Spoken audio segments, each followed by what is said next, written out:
المحاشي من الأكلات الرائعة، إذا بعملها كل يوم ما بمل منها.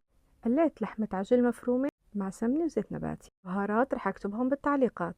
فضيتهم فوق الرز القصير المغسول ومنقوع، قلبتهم مع بعض لحتى الرز أخد كل النكهات.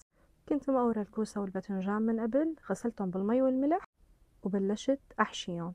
طبعا أنا بحشي فيها فوق نصها بشوي صغيرة كرمال الرز بس ينفش ما تفلش المحاشي، لأن بس يستوي الرز رح يزيد حجمه.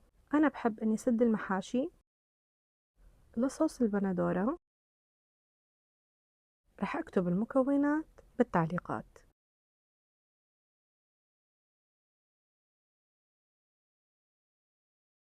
وهيك رفعتهم على النار لحتى غلوا، حطيت التقالي عليهم وضفت الصوص فوقهم وتركتهم لحتى غلوا.